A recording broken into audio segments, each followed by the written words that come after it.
Hello, my name is Owen Cotwell and this is my developing ideology of education for EDU224.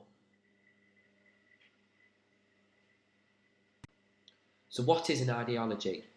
Before we begin, it seems obvious for you watchers to introduce briefly what an ideology is.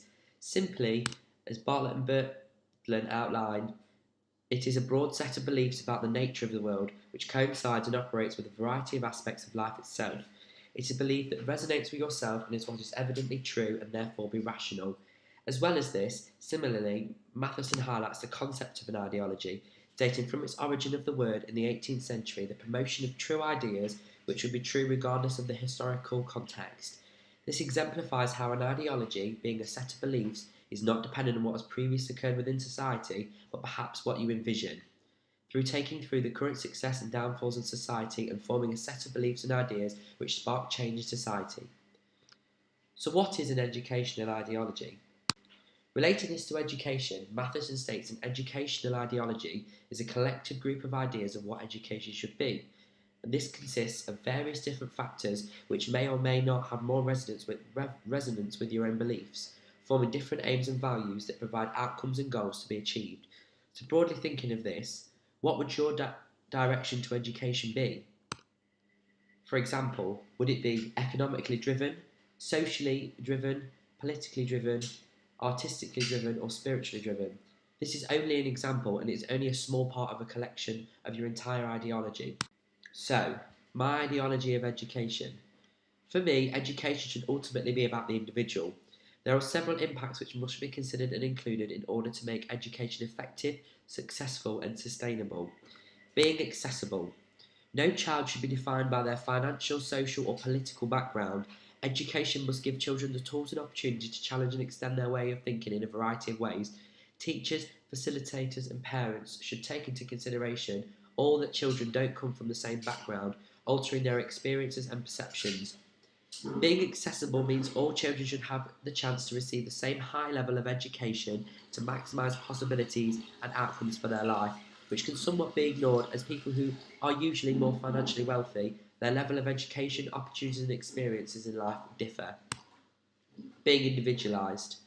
Being a self-motivated, autonomous individual is something I consider vital in a fast-paced, changing world. Children must be respected as individuals and an understanding, linking similarly to the previous point, that children have different values, morals, motivations and beliefs, and it is vital to provide effective teaching in the classroom. Teachers having trust in their own students to make their own decisions, and therefore children being more accountable for their own choices, obviously with the guidance along the right way, is something that resonates with my ideology. This does not mean I stand for 30 children in the classroom running riot because they all believe in different things. A calm working environment with ample opportunities for children to install their own approaches and choices in activities should be worked towards. Being creative. Creative education must offer differences for children and challenge and extend their thinking through plentiful opportunities during teaching time. The role of the teacher in installing this into the classroom can be, as authors suggest, unlocking multiple skills which are easily transferable into many aspects of their lives and promoting their learning which is sustainable. And finally, going on to relevant. Children should be made aware of what's going on around the world. This ensures a greater perspective of the world and life itself, enhancing their individuality. The luxury of free education for children in Britain is something that is taken for granted, and this should ensure children realise how lucky they are in comparison to other people in the world. Having an education system which is based on the principles of social justice creates an equal and equitable education system.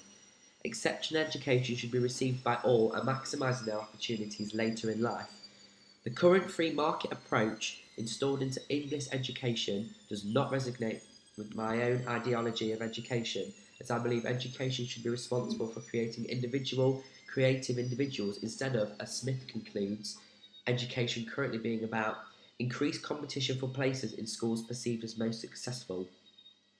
One of the main factors of this is by allowing parental choice, enabling more economically able parents to choose their own elite school places, which ultimately can give explanation as to why social segregation exists.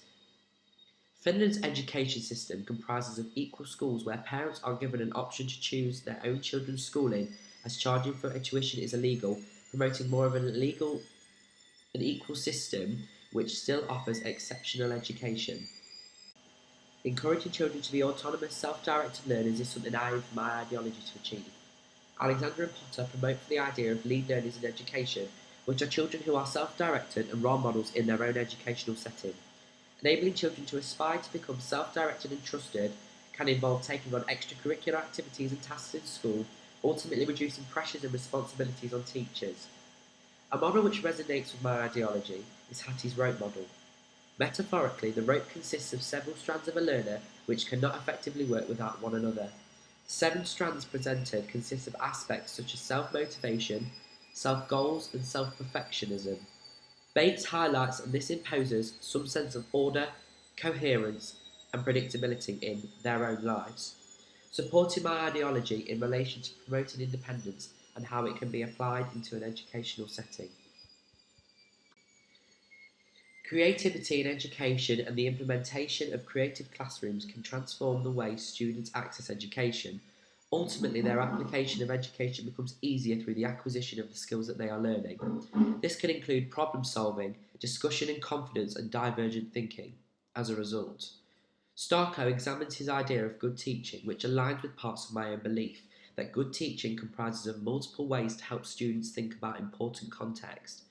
The relevance of play in child's development in the EYFS particularly is seen as vitally important, so appreciating subjects which can enhance and extend this, such as performing arts related subjects, this provides innovative and imaginative children, equipping them with the toolkit of skills for their later life.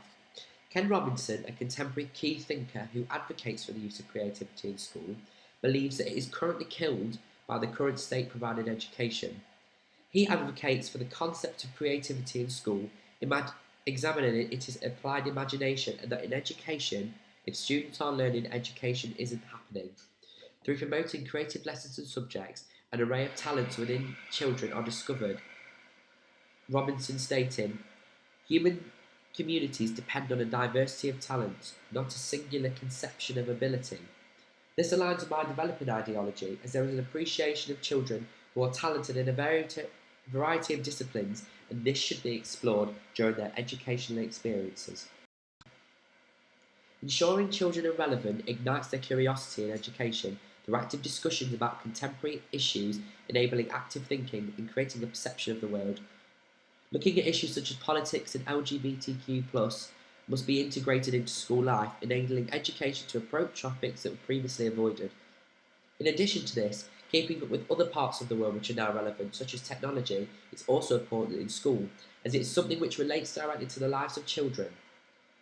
Lifelong learning is a concept which aligns with my own ideology through ongoing voluntary and self-motivation in their knowledge for their own reasons. This does mainly relate to adult education, however the same premises I believe should be interweaved into education, as it gives children more of a purpose and self-understanding whilst looking at issues such as social inclusion, citizenship, and as well as their own professionalism, holistically developing children for their next steps. Malone believes this style of learning enables children to be committed, motivated, purposeful, and mentally alive. In summary, my ideology focuses on a child-centred approach that appreciates the value of creating productive, skilled members of society, whilst addressing the importance of creative learning styles, and believes in not only purposeful but individualised education that is sustainable for a society, with children being responsible for their own learning.